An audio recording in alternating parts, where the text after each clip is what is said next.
Hi, everybody.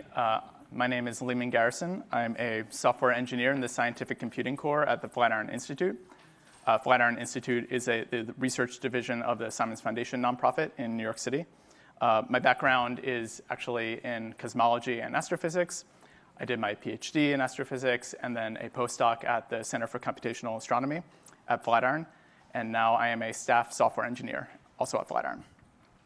OK, so the lectures and problem sets for today's material are linked from the DSFP session 21 repo in the day 4 folder. So I would encourage everybody to find that link and go to my GitHub repo. My GitHub username is lgarrison, so you're looking for the lgarrison link in the day 4 README.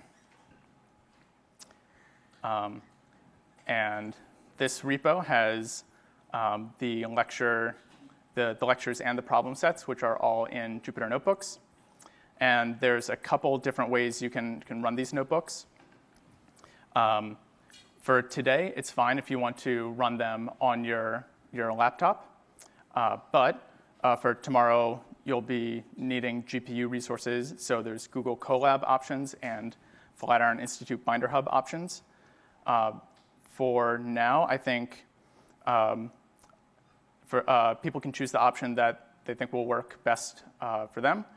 But if you have a laptop that's already been running Python, which I think is true of everybody, then I think option 3 in this README, which is to clone the repository and then set up your environment, set up your Conda environment this way, is probably the best option. So I'm going to go ahead and demonstrate that now, and people can follow along. So as a reminder, I got to this repository from the day 4 README in the repo we've been using. And now I'm looking in the README of this lgarrison repository. And under option 3, I have the instructions to git clone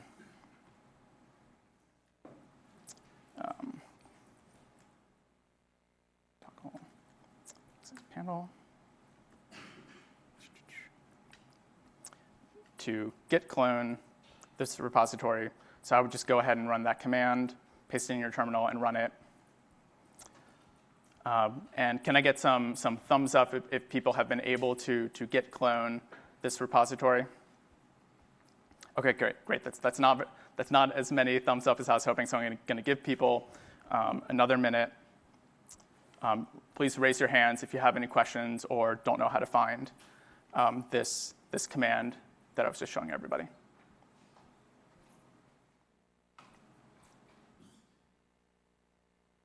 Once you've cloned the repository and you cd into the directory, you can run ls, and you should see a list of files like this. There is an environment.yml file, which we can look at with the less command. And it has a couple of dependencies that I think are already present in your environment, with maybe one exception. So if you're using Conda on your laptop, then I want you to run conda install -c condaforge numba.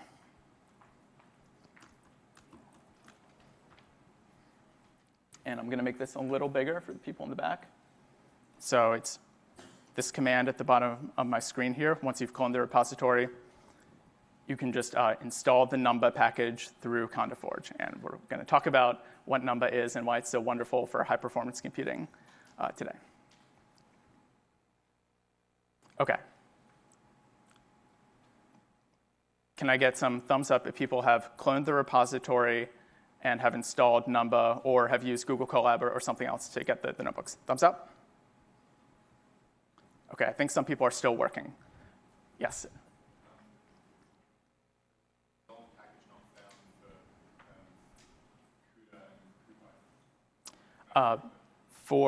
If your laptop doesn't have, so that's what this note here is about in the repo.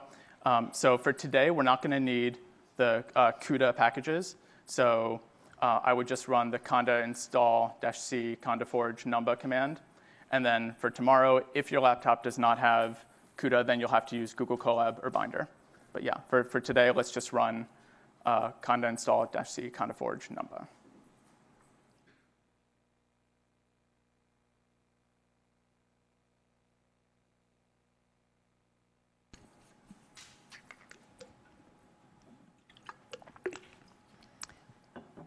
For the lecture portion, it's not strictly required that you follow along with what I'm doing, but all the lectures are, they're in notebooks, and I'll be running them, and it would be great if you all would run them also and ask questions as we go along if something is unclear or something doesn't work for you locally or you want to see me try something different. We can do that because we'll be working interactively.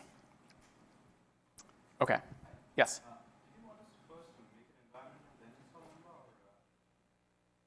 If you have a DSFP environment that you've already been working in, it should be OK for you to just install numpy in that environment. But if you want to create a new environment, that's often good practice.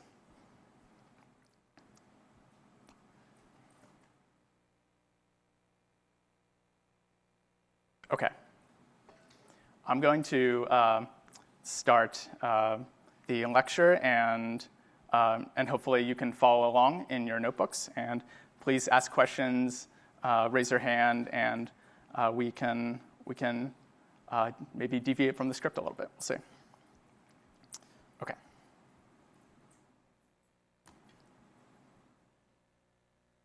OK, so I'm going to be talking about high-performance Python, how you get your Python code to run fast.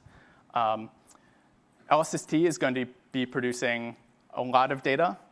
And so everybody's pipelines that have been working on much smaller data sets are now going to have to scale up to be able to process the data volumes that LSST is going to be producing.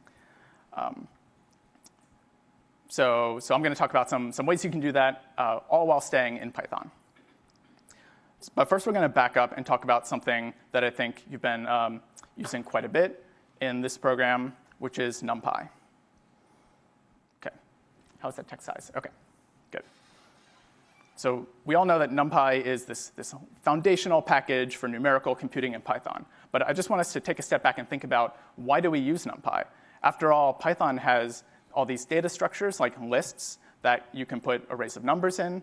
It has control constructs like if statements and for loops. So you can iterate over the list and do operations on the data in Python data structures without ever typing import NumPy. And I think some of you may already know that the answer as to why we don't do this is mostly performance.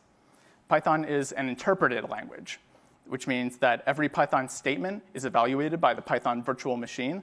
And the actual operations that happen on the data depends on the type of the data, which is determined as the program is running. And this is bad for performance. It's great for programmer productivity, because it gives us, because you don't have to do things that like compile your code that you would have to do in older languages like C or C++. But it comes with a performance cost. So sort of the opposite of this Python paradigm of an interpreted language is a compiled language, which transforms the source code into instructions that the computer can execute without these expensive runtime decisions about, like, is this variable string? Is it a float? It knows all that ahead of time. When you compiled it, so when you run it, it's very fast. NumPy leverages that compiled paradigm by wrapping all the compiled code in a Python extension. So when you're at the Python interpreter and you type numpy dot array, then it creates an array using compiled code. But it hides all that from you, the programmer. So it gives you all the flexibility of Python, but the performance of the low-level compiled code. OK, that was a wall of text. Let's look at some code. Let's do a simple test to compare the performance of Python and NumPy by just creating an array of 10 million random integers using NumPy. And we'll do the same in Python. And then we'll just time how long it takes to find the maximum value in that array. And I'm going to run this cell. And I haven't run this yet today, so fingers crossed my environment is still working. That looks good. OK, so what did we do here? We imported NumPy as NP. That's the idiom. We use numpy.random.default.rng to create a random number generator. You may have seen code that looks like this in the past. Also, I have Copilot turned on in case you didn't notice. So if anybody hasn't seen this before, when I start typing, all this text in gray italics is generated by a machine learning model that's trained on a lot of code and is trying to predict what I'm going to type next. Sometimes it's good, sometimes it's bad. I find it helpful, though. OK. So you may have seen numpy.random.random, or rand int, I think, or integers. There's some numpy.random methods you might have used in the past to generate arrays of integers or floats. This is now considered the old style method of doing random numbers in NumPy, and the new style method, in case you haven't seen it before, is to create a random number generator with this numpy.random.default.rng. So that's just something you might be seeing more of in the future. And then we can create a permutation of the first 10 million integers, and then use this magic command, which is an IPython magic command. It begins with a % sign, so it's a line magic, meaning that it's going to, this command is going to time the statement on this line. And it tells us that it took about 7 milliseconds with some variance, and it timed it 7 times 100 times. So it ran this 700 times to get the mean and standard deviation of the time. OK, so all that to say, NumPy was able to sweep through this random array, find the maximum in 7 milliseconds. So let's do the same thing now with pure Python. I can just convert this NumPy array called A to a Python list called capital L. And then if I run this cell, the timeit command is going to run the Python max command, which is going to loop through every element in this Python list and find the largest number. OK, that took 200 milliseconds, whereas NumPy did it in 7. So this is just sort of a taste of the idea that NumPy is really fast because it uses compiled code, whereas Python is stuck using interpreted code. That's why we don't use lists and Python control structures for numerical computing. And then NumPy has many, yes, question? Yeah, I was just curious. So mine did the first one in like 1/5 of the time, and the second one in like slightly over half. I was just wondering, like, is it something in the computer that would make that run faster, or how does that work? Yeah, your performance may be very different from mine. Hopefully, you'll still find that the NumPy version is faster. But I'm connected right now to my desktop machine at work, which has like a 6-year-old CPU. And there's a good chance that your laptop, especially for single-core computations like we're doing now, is going to be faster. It's going to have a higher burst clock speed. For single-core computations, it can crank the clock speed up to way beyond what my desktop, my poor 6-year-old desktop can do. And yeah, so there's a good chance it'll be faster. Yes? When I ran the first block for the first time, it took me well over 10 seconds. Mm-hmm. But when I ran it a few other times, it's like 3 seconds. First block. This one? Yeah, it's some kind of fixed startup cost, some warm-up time. So the timeit command is designed to, so it does warm-up iterations. So in theory, it should be the same amount of time whether you run it the first time or later. But sometimes if your computer is doing something in the background, you'll get noisy timing results. But yes, the timeit command is designed to do some warm-up iterations in case anything is being, in case there's any first touch effects from the memory caching and the like.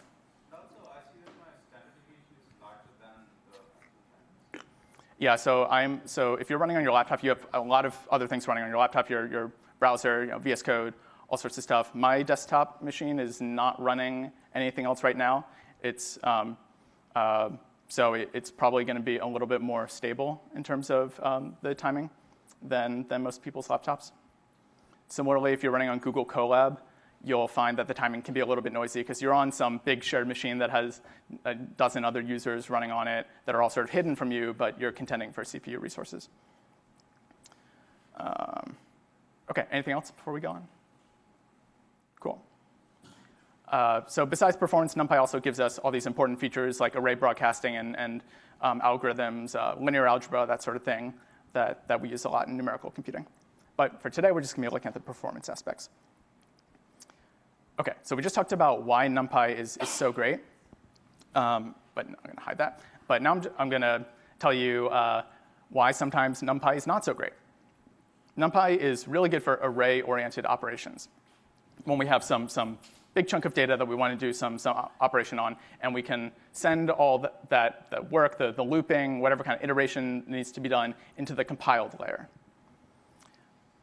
But sometimes we have an algorithm or an analysis that's better expressed as a procedural or an iterative method, whereas NumPy sort of forces us into this array way of thinking, which can be very fast, but can also be somewhat limiting. Here's an example of a problem where the array paradigm is not the most performant, that it doesn't get the best performance.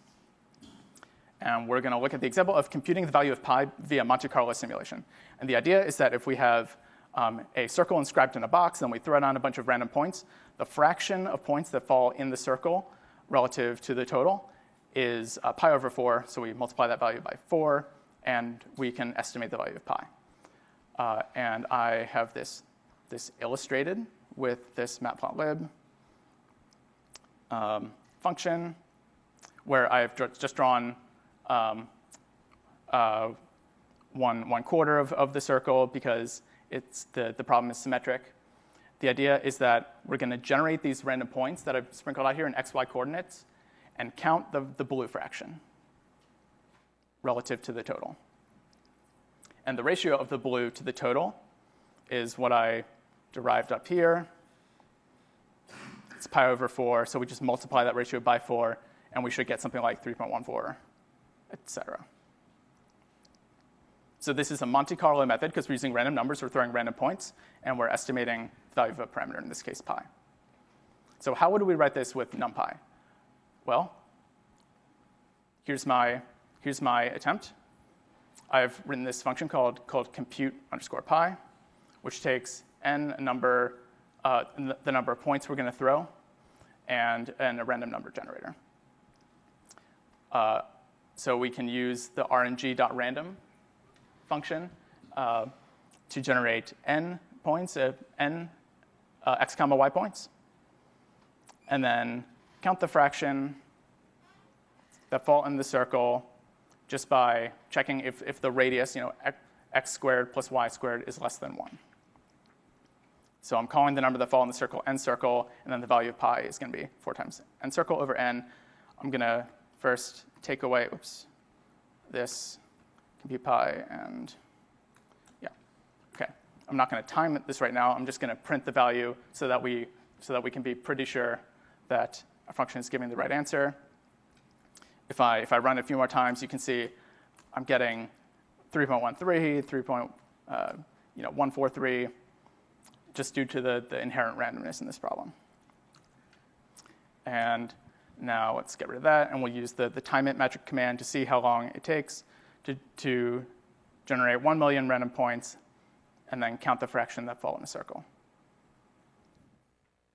Any questions about this so far? OK, 18 milliseconds. So that seemed to work fine.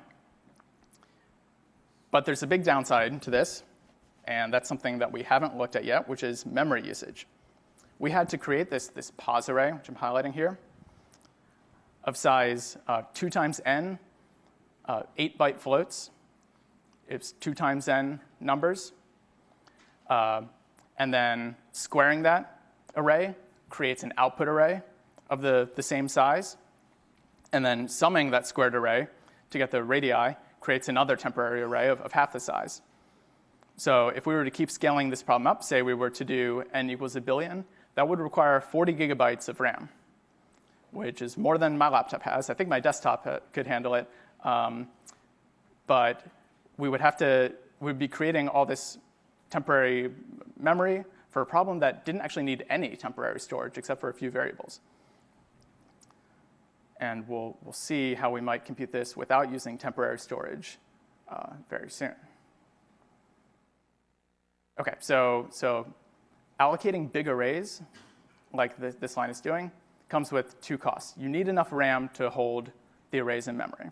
I think you've probably run some computation on your laptop or in the cloud or on a cluster or somewhere, and your Python kernel, your Jupyter kernel has crashed because you ran out of memory. When you allocate big arrays, you run the risk of crashing your computation because you run out of memory, run out of RAM. It also comes with a performance cost, a runtime cost, where sending all this data to RAM, to main memory from the CPU, and then getting it back again to do some computation like squaring it is really expensive. It takes a lot of time. And so from the CPU's perspective, as I've written here, NumPy is doing something really silly. It's generating this big array, sending it all the way to RAM, and then getting it all the way back again to square it, writing the result all the way to RAM, fetching it back again to compute the radius. And why didn't we just generate one random value, square it, figure out whether it falls in the circle, increment the counter, and then move on to the next point without allocating any temporary memory? But you can't really do that in NumPy. It sort of forces you into this array way of thinking. And this idea of memory access being expensive is usually illustrated with a figure like this, the memory hierarchy or the memory pyramid. And all I want you to take away from this for now is that values are generated on the CPU at the top of this hierarchy in the smallest, fastest storage. When you create a big array, it has to send it all the way down the pyramid, 60 nanoseconds away to main memory. And really more than the latency in this case, we're worried about bandwidth, which for a single core is usually only a few gigabytes a second, which is really, really slow from the CPU's perspective. It could be computing values way faster than main memory can deliver the data. So NumPy sends us down the pyramid, then back up the pyramid, down the pyramid, up the pyramid, and it's slow. Okay, so wouldn't it be great if we could just stay at the tip of this memory hierarchy and never use main memory? And this is what the Numba tool lets you do. Numba is a just-in-time compiler for Python and NumPy, which it's sort of a hybrid between the Python interpreted way of programming and the C or C++ compiled way of programming. It compiles your Python function to machine code at runtime. When you first call it, it analyzes the function, figures out the types of the arguments that you're calling, and compiles it to fast code that can execute efficiently. So here's what this would look like if we were to write our NumPy array-oriented Monte Carlo computation with an iterative method that uses a for loop. And if you've been doing Python and using NumPy for a while, then this for loop might be raising alarm bells for you. This would be a really slow way to write your function in Python. We've sort of learned or been taught that you don't write for loops in Python. You use NumPy instead. But what Numba lets you do is write in this sort of for loop-oriented style, which can be a much better way of posing some kinds of problems like this Monte Carlo one. So I'll talk about this line with the @ symbol in a second. But first, let's look at what the function is doing. We're initializing our counter n circle, looping over n random points, generating an x and y coordinate. And so these are just scalar values now. They're single values, not arrays. We're computing the radius. And if it's less than 1, then we're saying it falls inside the circle. And we increment our counter. And then we return our pi result. So first, let's just double check that this is returning the right result. Apologize for the warning messages here. Yeah, OK, so we got 3.14. OK, so it appears to be getting the right result. And now let's time this Numba version. And remember, our NumPy version was 18 milliseconds. So let's see. OK, 6 milliseconds. That's pretty good. The bottleneck now is probably the speed of the random number generation. Yes, question? Yes, I did. That's a great question.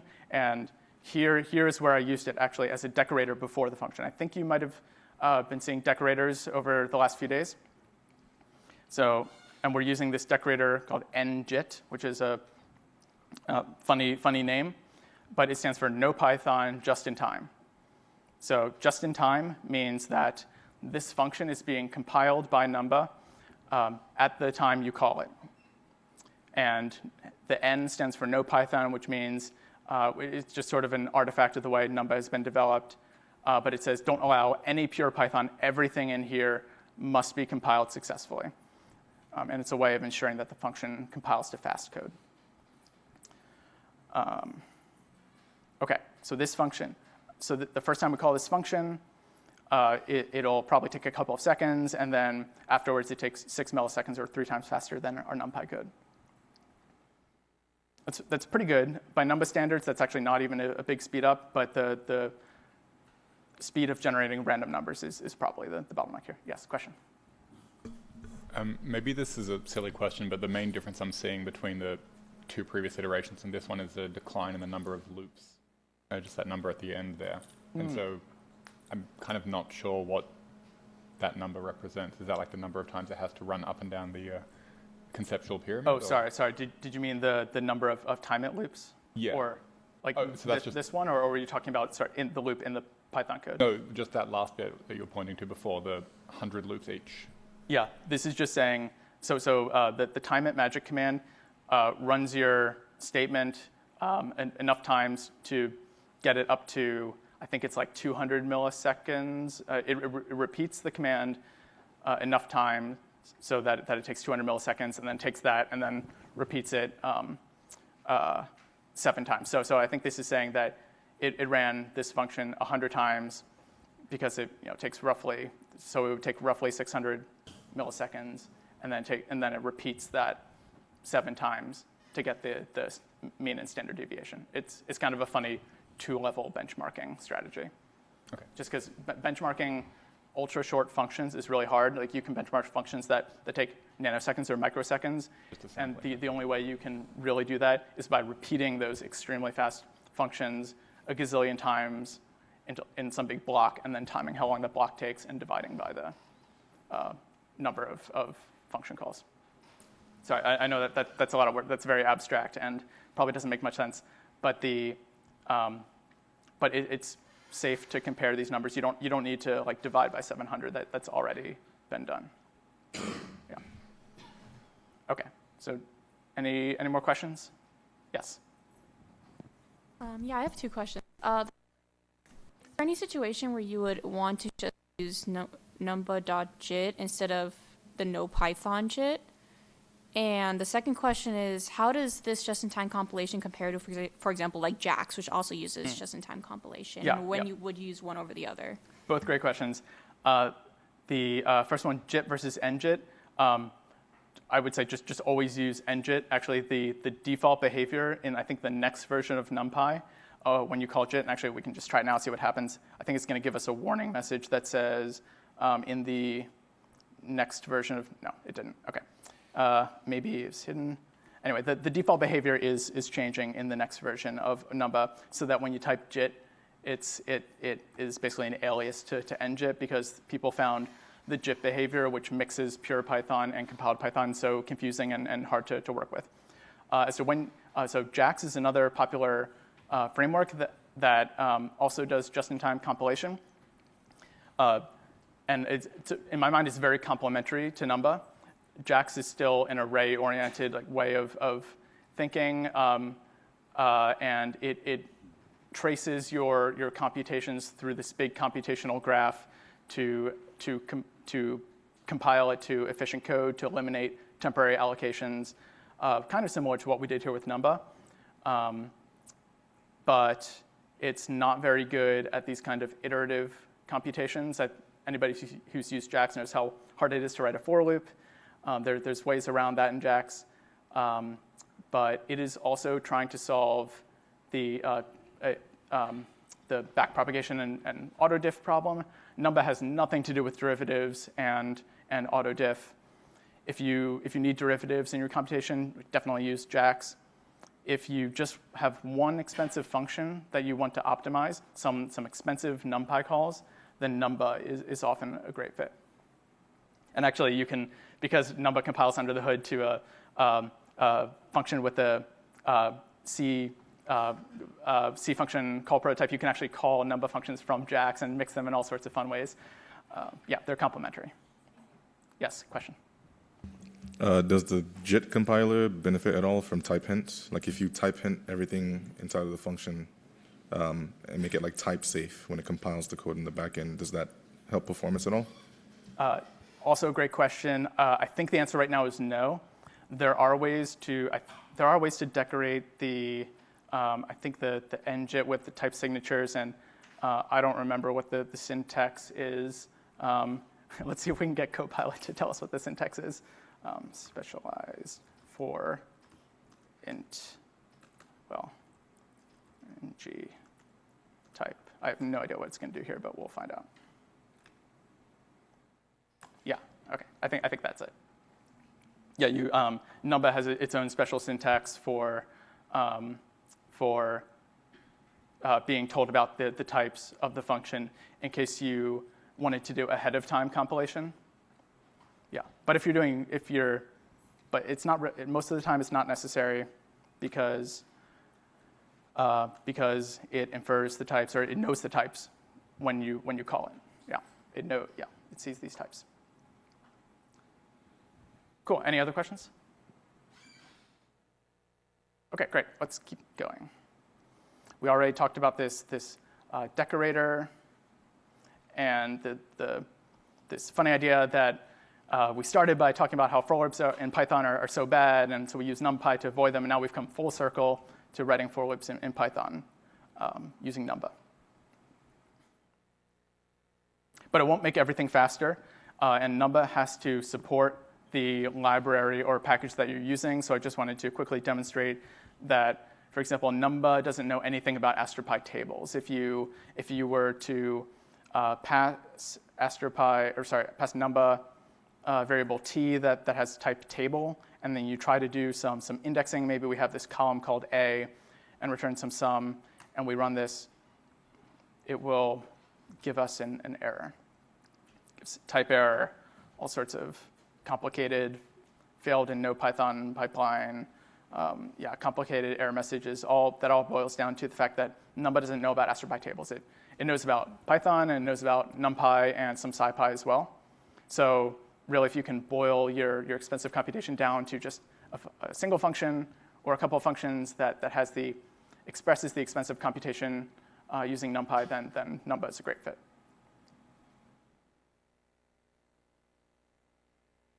Okay.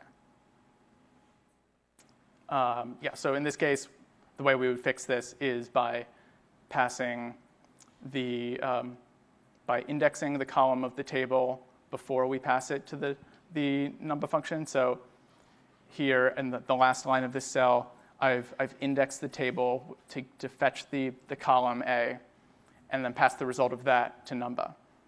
And because NumPy array columns, AstroPy table array columns are backed by NumPy arrays, Numba knows what to do with it. And so this should run give 6. Okay.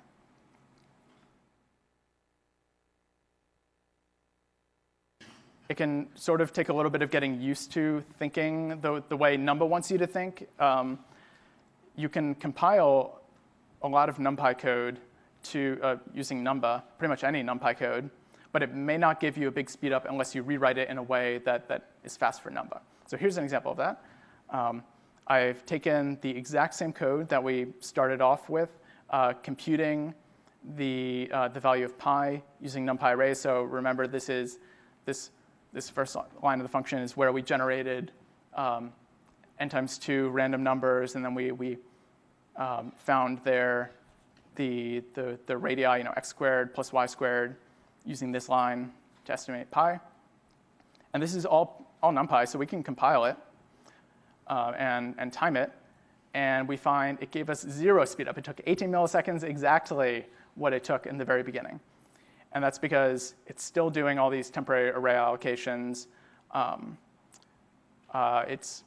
Numba is smart, but often not smart enough not as smart as you. It's not as smart as the programmer, or as you, the programmer, know. We didn't need these temporary array allocations. We could have done it all on the fly. Cool.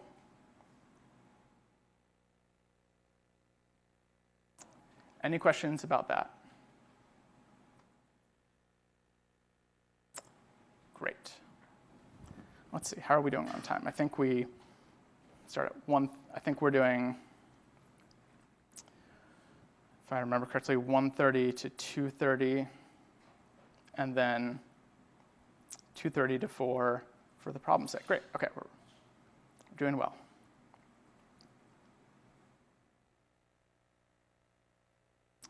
Okay, cool. So we saw a 3 times speed up with Numba, but let's turn to an example that's going to give us something even better. In the last example, we got the speed up by avoiding temporary array allocations and mostly alleviating a memory bandwidth bottleneck, this sending data back and forth. But what if the bottleneck is actually on the CPU? What if you're not memory constrained, but your computation is still slow? Can Numba help with that kind of problem? And the answer is yes, because Numba lets us parallelize our code. So let's look at an example. I've taken some code from AstroPy that takes a set of RA and DEC coordinates and a maximum angular separation and counts how many points in RA and DEC fall within the given angle of a point. So we have RA naught and DEC naught, or RA underscore 0 and DEC underscore 0, which is a single point, and then a radius theta around this single point, and then these big latitude and longitude arrays, and we're just going to count how many points fall within angle theta. And if this is basically just copied from AstroPy, because I did not feel like going to Wikipedia to look up these formulas and re-implement it myself. But that's a lot of trig. Trig is so expensive on CPUs. It takes forever. But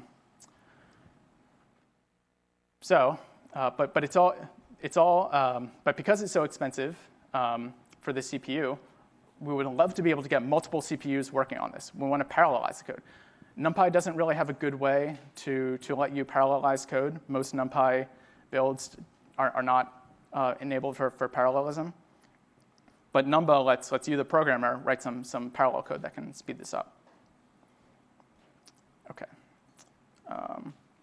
Here I'm just creating a fake catalog of 10 million objects in AstroPy table with some RA and DEC, and just asking how many points are within 10 degrees, and the answer is name error. Concept's not fine. That's because I skipped running this cell. So now I ran that cell to define the function. Now I'm going to run this cell. Let's actually just run it without the time it command first. See what the result is. OK, so it's like 100,000 points fall within the given angular separation. Now we're going to time it. Remember, this is the NumPy implementation. Okay. And while it's thinking about this, any questions about what we're doing? OK, took about 1 second for NumPy to process 10 million elements. That's pretty slow. I'm pretty sure we could do better. And OK, so how would we write this with Numba? So here's my attempt. So first we start the function with this decorator numba.njit. It's taking all the same arguments. We know we're going to loop over every point in our data set. So I just got the length of this data set and stored it in the variable n. And we're counting how many points fall within an angular separation. So I initialize this count variable. And now we're looping for I in range n. Just do all the exact same trig, just sort of the only difference being that the arrays, we're indexing one element at a time. So I've highlighted this longitude bracket I part, which is getting 1 point, whereas if you remember in our NumPy implementation, we wrote this with array math. But now we're doing scalar math, not array math, because that's what Numba likes. all the same trig. If separation is less than theta, count plus equals 1. Okay. Is this any faster? So I'm timing this number version. And the answer is not really. The reason being that we haven't parallelized anything yet, for one, and for another, numba is still stuck doing the same trig functions that numpy was doing. Like I said, trig is so expensive for the CPU. It can take dozens or hundreds of clock cycles. And so there's no temporary array problem that numba lets us get rid of. It's really just stuck, in this case, doing the same amount of CPU work as numpy. Okay, this is what I just said. The problem is CPU bound. And CPU bound problems are great candidates for parallelization. Numba lets us parallelize for loops with the numba.prange construct, or numba.parallelrange. You replace the usual range function with numba.prange, and then different CPU threads execute different loop iterations. This is a good fit for this function because it's expensive on the CPU, and the loop iterations don't depend on each other. The threads can work totally independently. You can feed your CPU cores with as much work as they want, make your laptop get nice and warm, make your fan spin up, and have a really fast function.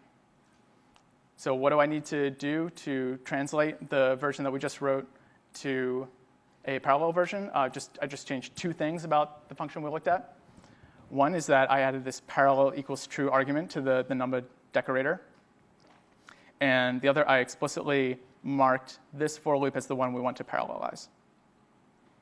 And that's it. And let's see how that does. Cool.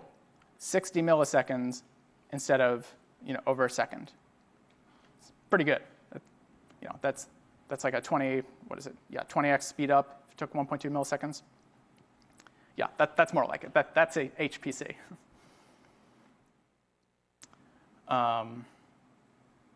Cool.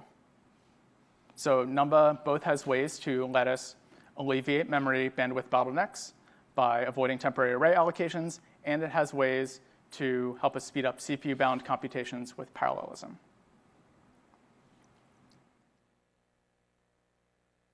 There's one very magic thing that numba did here that I want to mention, because if you decide to dive into this fun world of numba parallelism, maybe for a project for tomorrow, then this is a really important thing to understand, which is that numba is automatically doing a reduction on the count variable.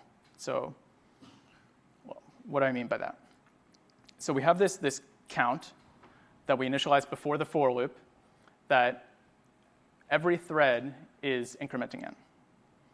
Every thread is adding their count into this total count. Because remember, different loop iterations are now being executed concurrently by different CPU cores, by different threads.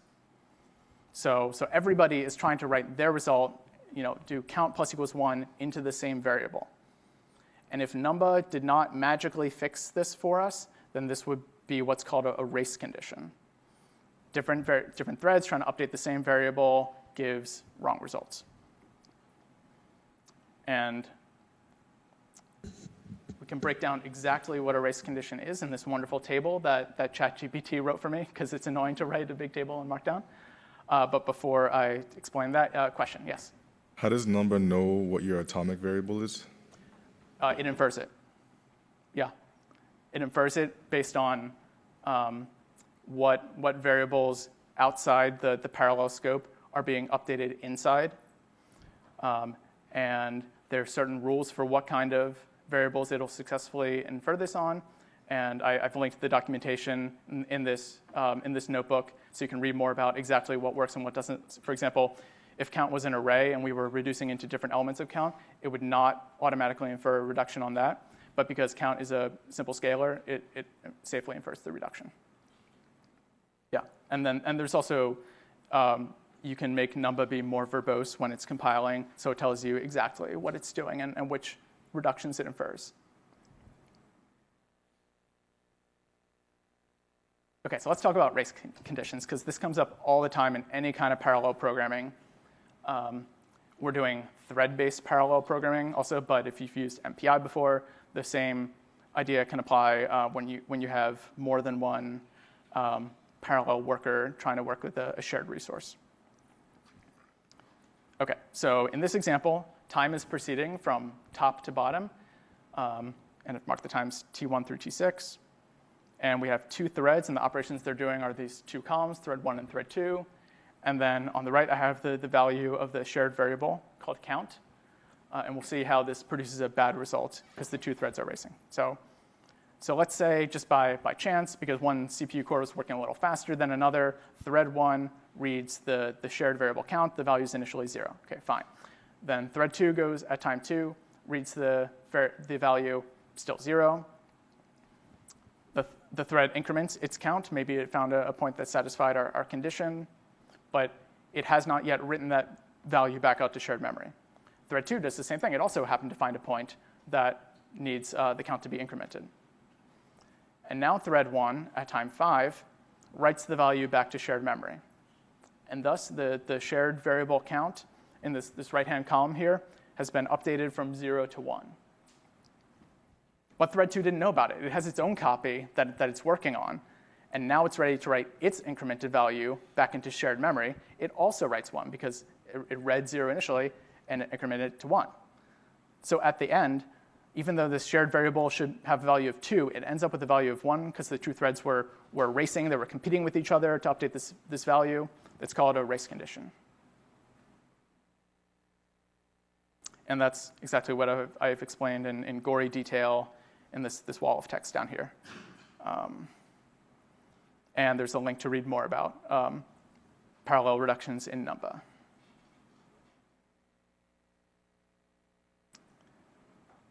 And the last thing I want to mention at the end of this notebook is to always check that your unoptimized and optimized code gives the same answer. So we wrote 3 versions of this count separation function. One was with NumPy. One was with numba, the single thread. And the last one was with numba using multiple threads.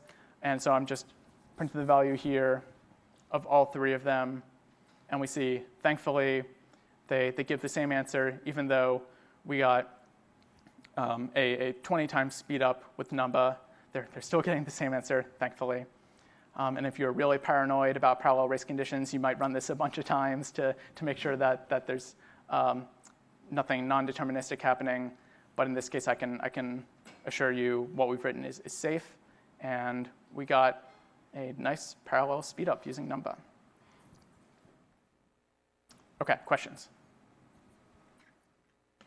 Yes?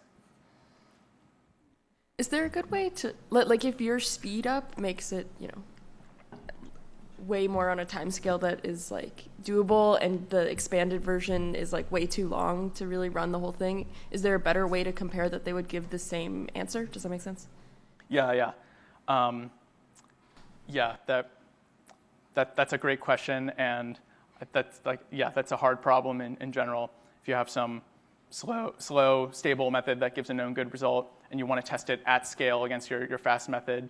I mean, this comes up in simulations. It comes up in all sorts of fields. The best advice I can give is to test it on a smaller problem. Testing at scale against a slow, accurate solution is a really hard general problem. Yes? Here we don't mention how many threads we are actually using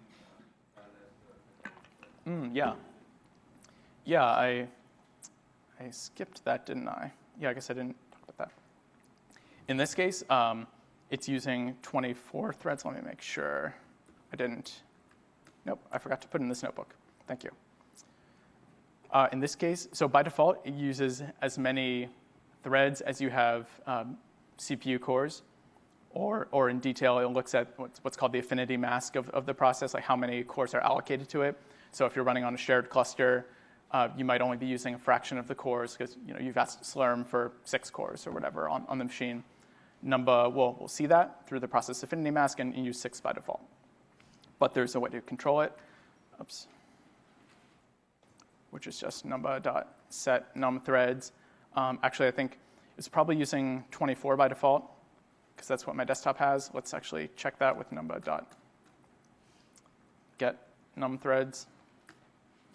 But I actually have a processor with hyperthreading, which you can check with the ls CPU command. And the line threads per core says that there are 2, what's called hardware threads running per core. This is good for some kinds of applications. It's often not good for numerical computing, and a lot of clusters have this turned off for that reason. But this is a general purpose desktop, so it has it enabled. So all that to say, even though Numba was using 12 threads, Numba was using 24 threads, but a better value in this case would be 12. We can even check, I don't know, maybe, let's time it again, maybe, no, okay. I thought it might be faster with 12 threads instead of 24, but I was wrong. Apparently, there is some benefit of using the additional hardware threads. If I were to wildly speculate, this would be because hyperthreading lets you sort of backfill bubbles in your CPU pipeline. If there's long computations where no new instructions are being issued, you're just waiting for old ones to complete. Like this, this sign function might take a couple dozen cycles to complete after it's issued.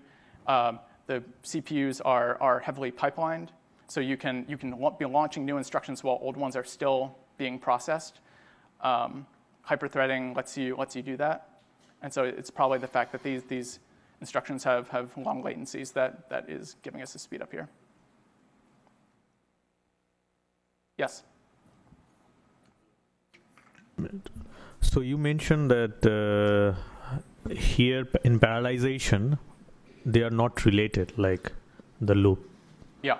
If they are related, then can you use that, or is there any other way? Sometimes you can. Numba has pretty limited support for that, though. If you have a really complex set of interdependent loop iterations or parallel calculations, you're probably going to have to use like C++ and OpenMP or some fully featured threading library. I don't think, I mean, sometimes you can use native Python threads and then express interdependencies that way. But I don't know of a really good Pythonic way to have complex parallel workflows. No, for example, here there is only one loop. If I include another loop inside the loop, can I follow the same process? Yeah, that's pretty safe. Like if you had a 2D loop, let's say for j in range 3, I don't know, maybe if these were somehow like 3D coordinates, which I think actually you're going to see in the problem set, you might see an example of this. Then I could index this, with I, comma j, and this would all be indented. Oh. This is pretty safe. Because it's really just each of the outer loop iterations is still independent of the other outer loop iterations. But why cannot I use number p range in the j loop? You could, but in general, you want to parallelize in the outermost loop, give every loop iteration the most amount of work possible. Yeah, especially if it were actually 3, then that's just not very many loop iterations. So you would at most be using 3 threads and be launching the threads like every time you entered the inner loop. So yeah, parallelizing the outer loop is almost always the better strategy as long as it's parallel safe. Yeah, there's no interdependencies. Thank you. Okay, any last question before we go into the problem set? Cool. I hope you're all excited about high performance computing and making your computer go as fast as you can. The problem set is in the repo that you probably already cloned. It's called problem_ix. And you're going to go through writing a 2-point correlation function code in a couple of different ways. First in Python, then in NumPy, and then in Numba, and then time permitting parallelizing it. So I think the schedule does not have a break right now, so we're just going to go into working on this problem set right now. I'm going to walk around. Raise your hand if you get stuck. And yeah, let's give it a try.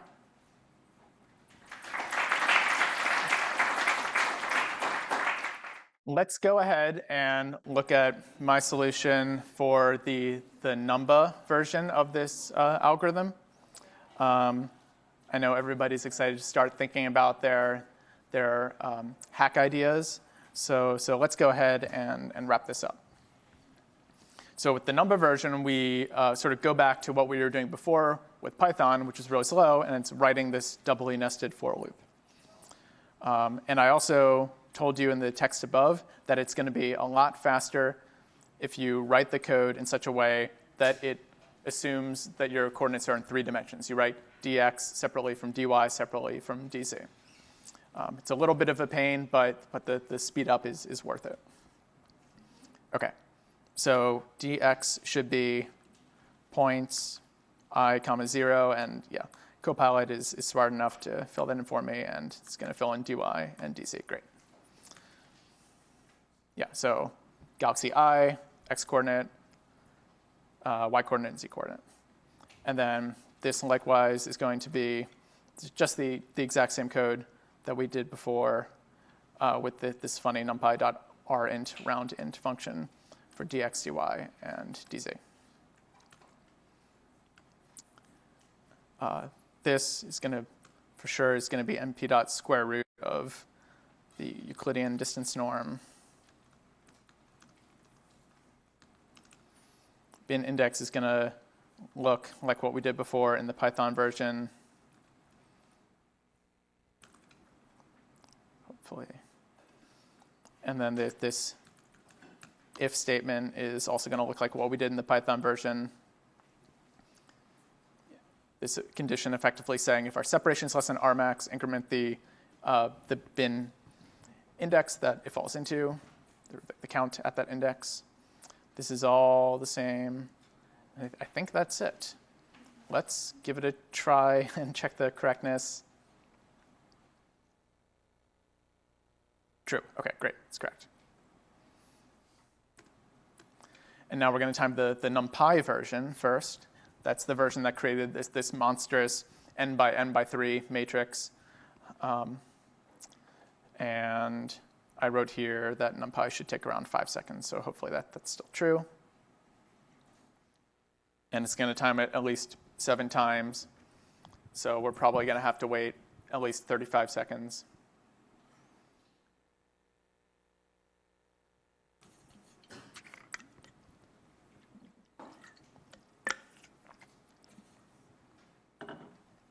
$35.3 seconds. OK, it took 4.4 seconds.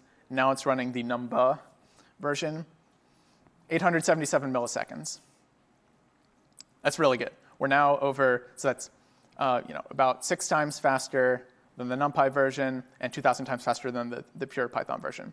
And maybe even more importantly, as I wrote here, we're not using all this extra temporary memory. We're not allocating any big extra arrays like the NumPy did the n by n by 3 array. NumBA just sort of treats everything on the fly. And it's great for RAM usage and great for speed. And there's some bonuses down here, sort of in increasing level of difficulty that if you're curious and want to see my fastest version, it sort of that implements all these tricks, you can look at the solution. I won't go through that now, but I will push the solution notebook to GitHub. And we'll actually take a peek at the solution right now, just in case anybody didn't get to the end and they want to see what happens when you plot on the full data set. You should get a plot that looks like this. So this is the correlation function from separation near 0, going up to separation of 150 megaparsecs. So around 1 megaparsec is sort of the scale of an individual dark matter halo. So most of this plot is really probing the large-scale structure cosmic web. And out here at 100 h-inverse megaparsecs, we have this bump, which is the baryon acoustic oscillation bump. This is imprinted in the matter distribution by sound waves propagating in the CMB. And then galaxies preferentially form at separations of 100 megaparsecs, even today in the late universe. And actually, this happens all through cosmic time. So by identifying this bump for different galaxy samples at different redshifts, we can identify the distance to that redshift by this standard ruler. That's building up a distance redshift relationship and backing out cosmological parameters. So that's why we do correlation functions, and that's why we need a fast correlation function calculator, because galaxy surveys have nowadays hundreds of millions, or I think even pulled up the numbers for LSST, billions. Where did I write it? I wrote it somewhere. But LSST is going to have a lot of galaxies.